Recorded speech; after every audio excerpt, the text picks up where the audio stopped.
Hi there, my name's Lockie. I'm a Microsoft technical trainer and it's great to have you with us.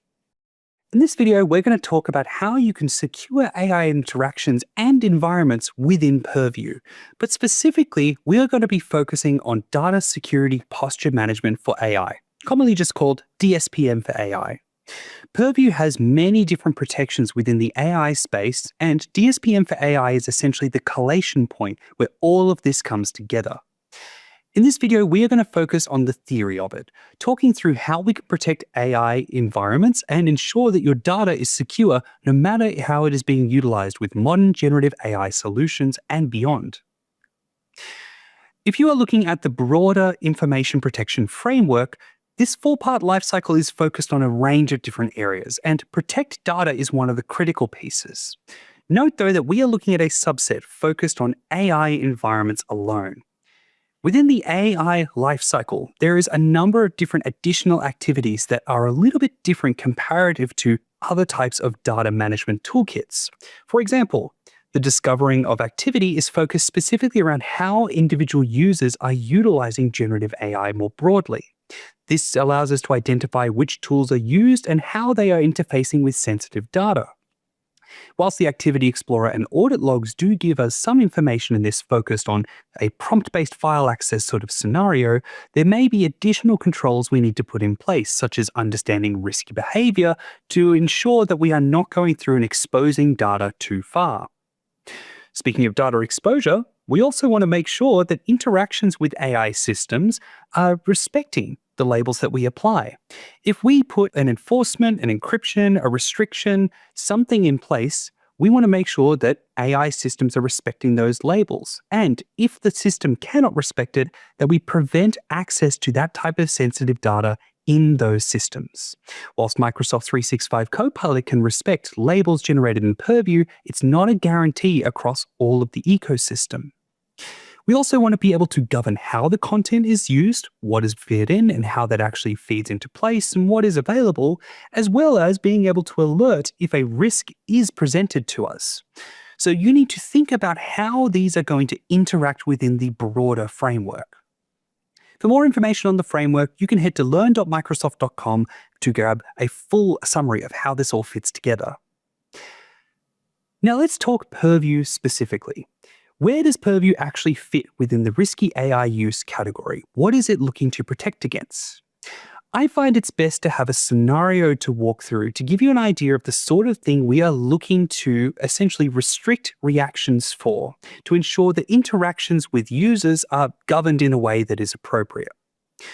In our scenario here, a user has pasted sensitive project content directly into an external AI site, one that is not sanctioned by work, and they have then created an AI-assisted message with that same content that itself contains inappropriate content, something that is not good for the workplace or specific to the business practices you have outlined.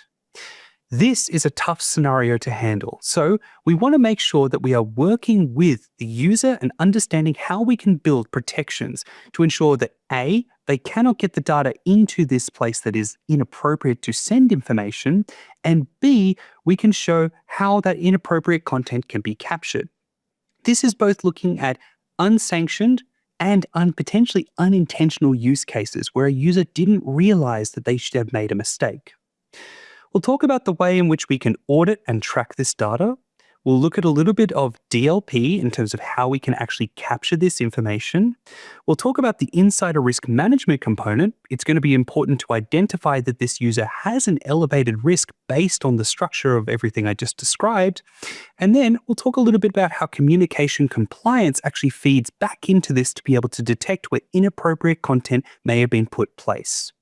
Of course, all of this can then feed into additional controls around alerting and even adaptive protection pieces. So there's extra steps we can continue to follow if we want this to flow through further. I want you to focus on each of these pieces as how they work together. Don't think of them as separate steps, but more of an ecosystem that are going to interact with one another.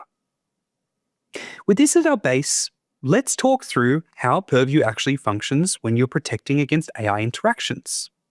We're going to cover a range of different areas here, including all of the ones that I just went through, and I'll make sure that you have a nice, clear view of how DSPM for AI, this one-stop shop where everything is contained, has all of the things that you're going to need to help this governance scenario effectively be beat. Now, when we work with generative AI solutions, the tools themselves are going to be strategically important. All of the information that we have had for years show that sensitive data leaks and breaches are very impactful to a business, and AI simply changes how employees are accessing and handling that information. These are new entry points to exposure with old problems being resurfaced. So what we need to do is work out how we are going to de-blur the boundaries, make it and so where there are areas of limited visibility, pretty common within the AI space for security teams to not have all of the visibility they need, where we are concerned about data exposure, we're maybe worried about a user sending the wrong thing to the wrong place at the wrong time, where the agents themselves are responding back with sensitive or regulated information in a way that we weren't expecting, and where users may choose to use third-party applications, developer tools, other pieces like this. We need to be able to find these risks and address them using the tools that we have available. Now, it's important to note that Purview does not see everything that is going to be sent through an AI tool. In fact, that's not really the design here. What we are focused on is creating targeted areas of effect where we can capture the majority of different user interactions and create a layered approach. If someone uses a sanctioned tool, we have methods of capturing data there. If they choose to use an unsanctioned tool, how do we prevent access to the information flowing through? It's going to be about a staged approach at multiple steps across multiple layers to ensure that we have the best possible protection. No just one button click and make everything work. Now, this is not just going to be an issue related to individual AI responses. In fact, some models out in the market will utilize data that users send in to retrain that model. Unless you have a guarantee that that is not the case, you need to be sure that only the right type of data in terms of classification and sensitivity is being sent to tools like this. We do not want internal sensitive information going out into external tooling, if that is the case.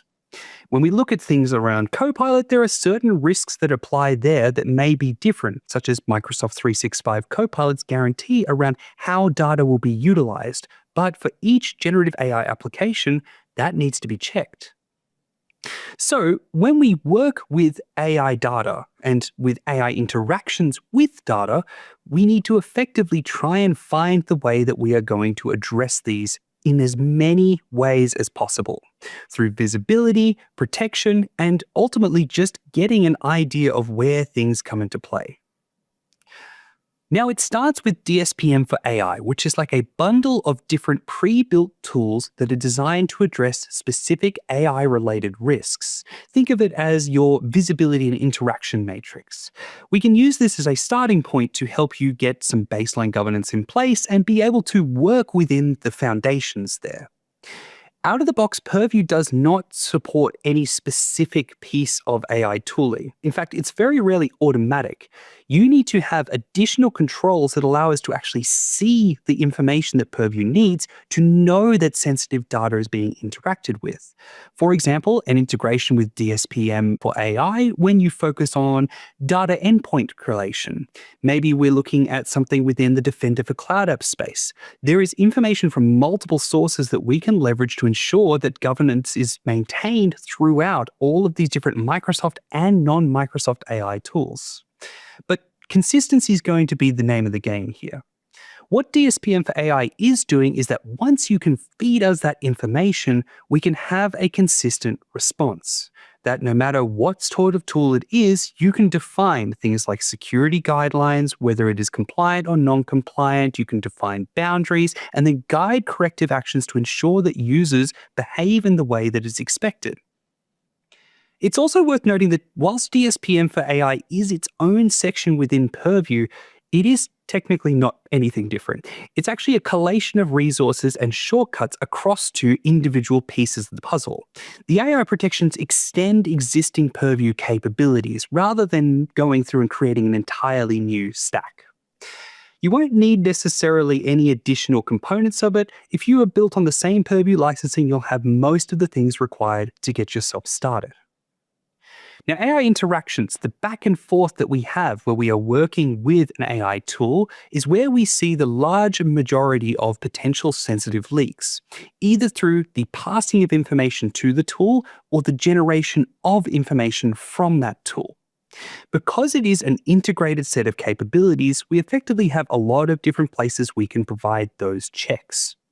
Start with just identifying. It can be difficult to know what people are utilizing unless we have done the collation of information about what tools are being used. Ask users, survey them, and also use things like Defender for Cloud Apps to be able to survey what information is being accessed, what sites are being most commonly accessed, where we are seeing things that are allowed or unsanctioned or unexpected. Now, once we have that in place, we can start to decide how we handle things. Are you going to go through and block the access to public tools, or are you going to restrict it so only certain types of information can flow through?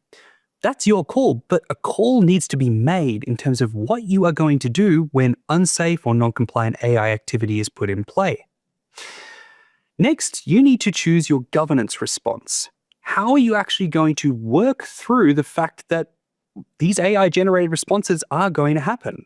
Are you going to go through and manage the prompt responses? Are you going to control access to the sites in that previous step? What is your mechanism here to ensure that the generated outputs are being checked to make sure that sensitive data is not being leaked, and if sensitive data is generated, that it is tagged appropriately, like we can do in M365 Copilot?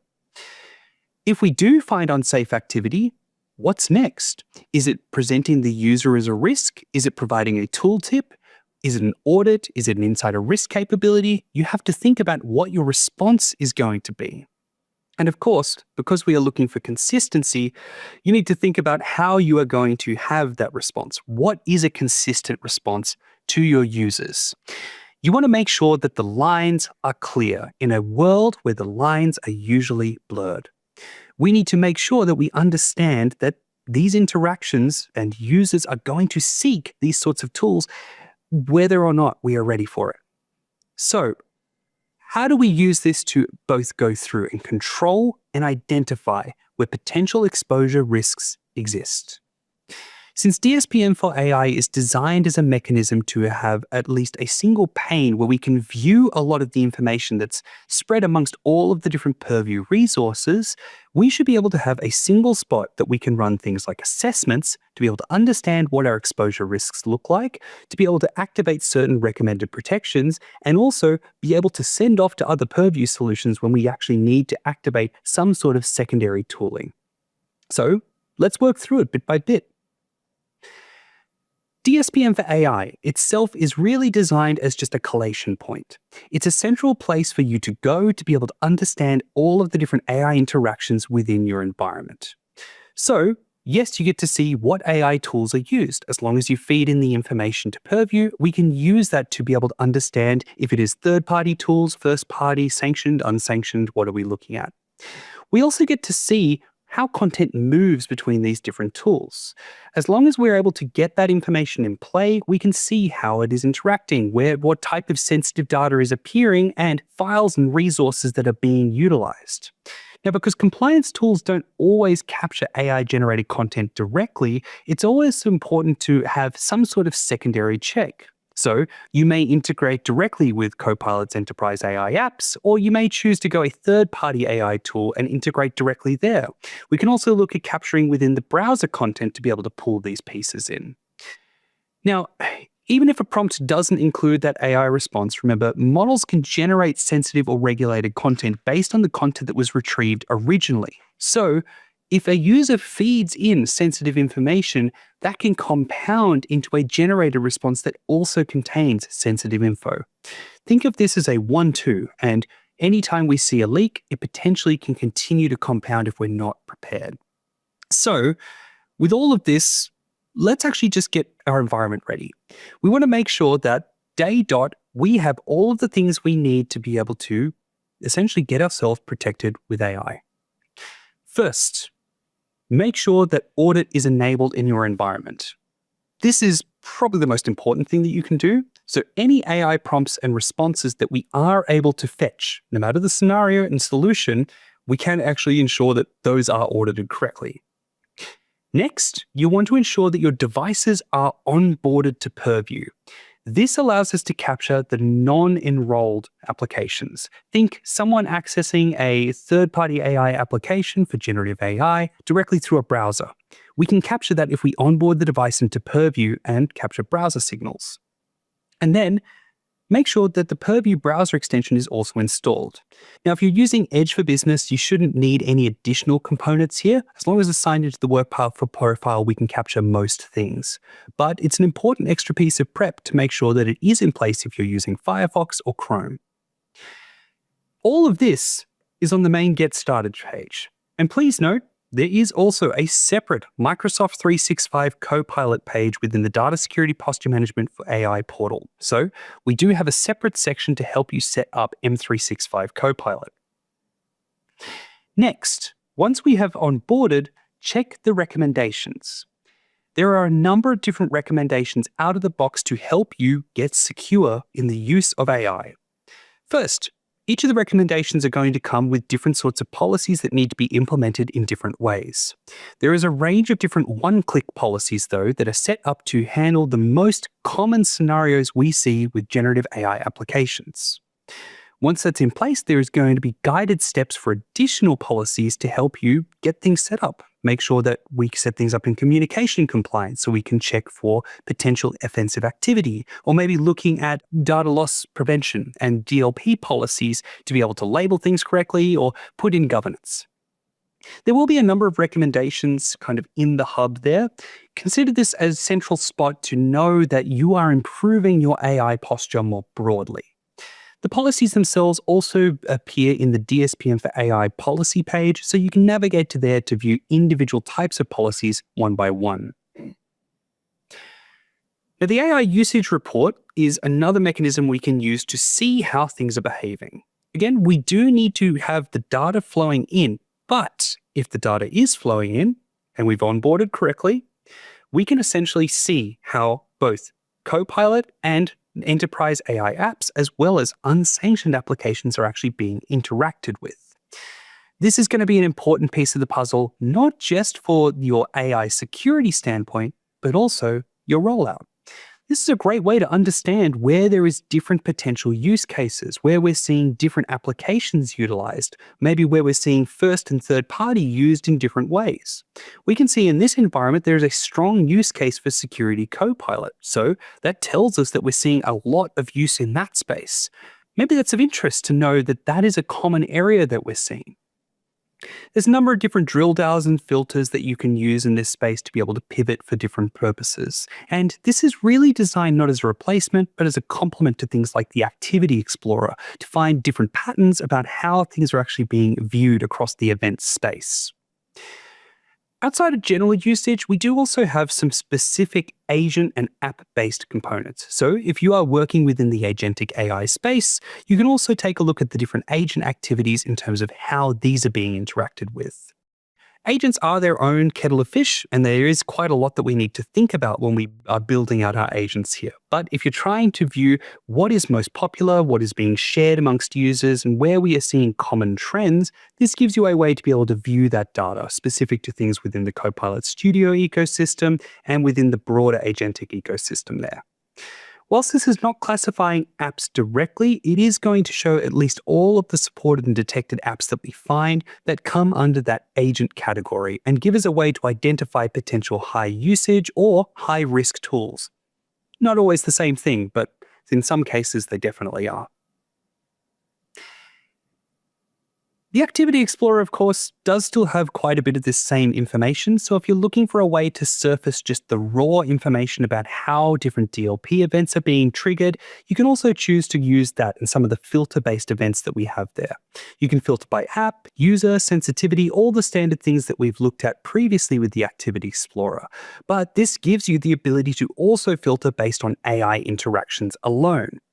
If you are interested specifically in terms of what sort of things are being pulled across a time frame related to AI interactions and what sort of classification of information is typically pulled in, that can be a useful thing to understand the threat vector and the potential residual risk related to onboarding different AI tools in your environment. Now, as our last point of call, I do want to also talk about exposure with data. There's a couple of different things that we can use within the DSPM for AI ecosystem, and the first is the oversharing risk assessment. This is really a way to be able to go through and build either a custom or just use one of the various built-in assessments we have to understand where potential SharePoint sites, Teams workspaces, things like that could be referenced during AI activity, say with Copilot in your environment, and be able to see, well, what's the potential risk here? Anyone can search across this, how many people are going to be able to pull that? Data risk assessments are done pretty frequently, but when AI interactions come into play, we tend to think about them in a slightly different manner. Since something like Microsoft 365 Copilot can theoretically go out and fetch any information that the user has general access to, what might be surfaced that the user didn't realize they had permissions to see? This gives you a way to understand where potential oversharing is in place, where users have maybe overshared information or it's available in places that should not be in place, and the insights give you the next step to follow into access review, certain types of labeling, broad governance, and to reduce that unnecessary exposure within the AI tool ecosystem. Now, within the exposure risks, there's a couple of different categories here. And we ensure that you've got different ways to generate and view the signals accordingly. The first is focused on exposure from sensitive content. So if content is potentially sensitive and may appear in either prompts or responses, we can ensure that if there is potential oversharing there, you can have the information needed to reduce that down and stop it from being shared so widely. Next, we focus on access conditions. So maybe you have allowed external or anonymous access on a SharePoint where you didn't realize. Maybe you have sanctioned an area with a data classification that means external AI tools are actually okay to use with it. These are simple things that we can put in checks for, and we use this as a way to be able to show signals that give you an idea about where these risks may occur. And of course, user behavior. If users are frequently pulling highly sensitive information because it's relevant to what they search for, that might tell us something about the way in which they're looking to utilize these AI tools and may give us focus in terms of future development or customized developments that we wish to put in place. Remember, this is not the same as a DLP alert. This is focused on ways of highlighting exposure so you can find these areas. We're not interested in blocking them this way. This is simply and so you can show that the exposure exists and then come up with a solution that allows you to control it more closely. In this video, we've gone through and looked at DSPM for AI broadly, looked at some of the categories, some of the different feature sets that are there, and how they integrate with one another. Thank you so much for joining us for this one, and I look forward to seeing you in the next one.